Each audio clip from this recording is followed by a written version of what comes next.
मैं सारे ही दर्शकों का ध्यान एक न्यूज़ की तरफ आकर्षित करना चाहता हूं। हम सारे ही जानते हैं कि 2 महीने से अधिक ऊपर कालावधि हो गया है सिंघू बॉर्डर, टिकरी बॉर्डर और गाज़ियाबाद बॉर्डर पर, गाज़ीपुर बॉर्डर पर भारत के किसान आंदोलन कर रहे हैं। वह भारत के सार्वभौम लोग हैं। माननीय प्रधानमंत्री नरेंद्र मोदी उन्हें अन्नदाता कहते हैं और उनके प्रति समर्पित होने का दावा करते हैं। मोदी सरकार भी उनके प्रति समर्पित होने का दावा करती हैं।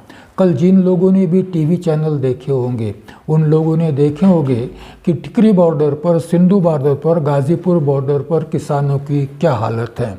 इस संबंध में एक न्यूज़ टाइम्स ऑफ इंडिया में आई है जो मैं पढ़कर बताऊंगा और हमारे मित्र वामन सोमको जी से अनुरोध करूंगा कि वह टाइम्स ऑफ इंडिया में ये जो चित्र आया है इस चित्र को भी इस न्यूज़ के साथ जोड़ दे। मैं पढ़ता हूँ और संक्षेप में उसका हिंदी अनुवाद भी करूँगा। Singhu says, no access to water toilets for rats. Singhu border पर जो किसान आंदोलन कर रहे हैं उनकी किलेबंदी की गई है, उनकी नाकाबंदी की गई है और उन्हें पीने का पानी, नहाने के लिए पानी, टॉयलेट तक के लिए प्रतिबंधित कर दिया गया है। यह सारी व्यवस्थाएं विड्रॉ की गई है।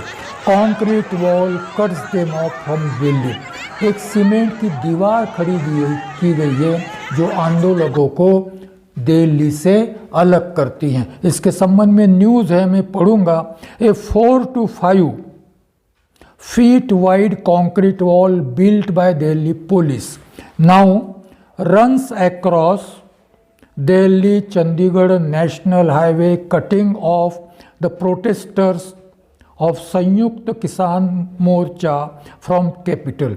Behind the wall are 5 layers of barricades in a zone of about 1.5 km, denying the farmers access to 2 dozen mobile toilet vans, Delhi Jal Board water tankers.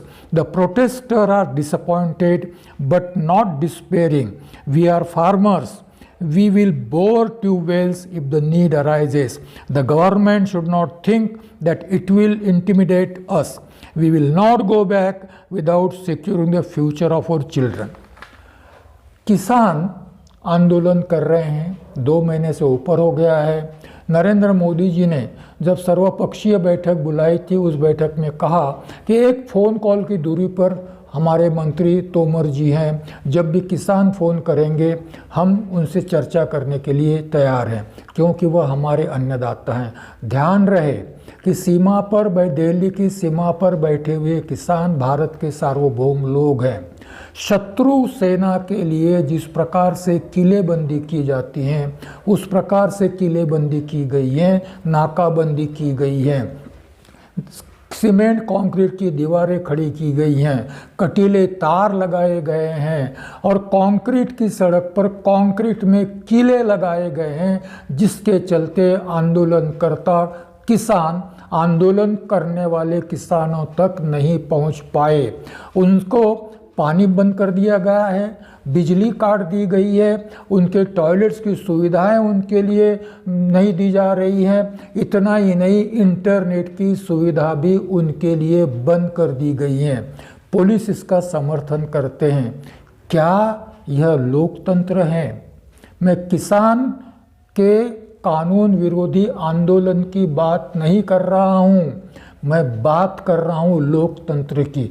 क्या यह लोकतंत्र है? लोकतंत्र में सार्वभौम लोगों के साथ इस प्रकार की निर्वाचित सरकार इस प्रकार का व्यवहार कर सकती है कि उनकी किलेबंदी की जाए, उनकी नाकाबंदी की जाए, उनको पानी की सप्लाई काट दी जाए, उनको टॉयलेट की सुविधाओं से वंचित किया जाए, उनको इंटरनेट की सुविधाओं से वंचित किया जाए, कटीली तारों की बाड़ लगाई जाए, खाइयाँ खोद दी जाए, सीमेंट की दीवारें खड़ी कर दी जाए।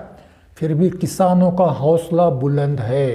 वो कहते हैं कि इस प्रकार के व्यवहार से, सरकार के व्यवहार से हम नाराज जरूर हैं, दुखी जरूर है, खेद है कि हमने ही चुनकर दी हुई सरकार हमारे साथ इस प्रकार का व्यवहार करती है, परंतु हमारे आने वाली पीढ़ियों का भविष्य सुरक्षित रखने के लिए इतने सारे प्रतिबंधों के बाद भी हमारा आंदोलन चलता रहेगा, क्योंकि आने वाली पीढ़ियों के भविष्य का सवाल है।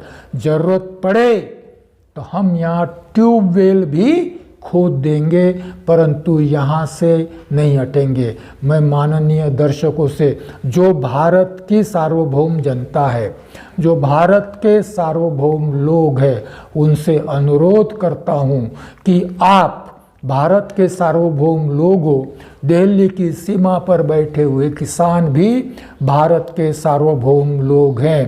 क्या इन सार्वभौम लोगों द्वारा निर्वाचित प्रतिनिधि की सरकार सार्वभौम लोगों से यदि इस प्रकार का व्यवहार करती हैं, तो क्या भारत में लोकतंत्र जिंदा है? भारत में प्रजासत्ताक जिंदा है? भारत में संविधान जिंदा है? या हम एक विशिष्ट प्रकार की किसान विरोधी, आम जनता विरोधी, सार्वभौम लोग विरोधी तानाशाही का अनुभव कर रहे हैं? यह आपके सोचने की बात है।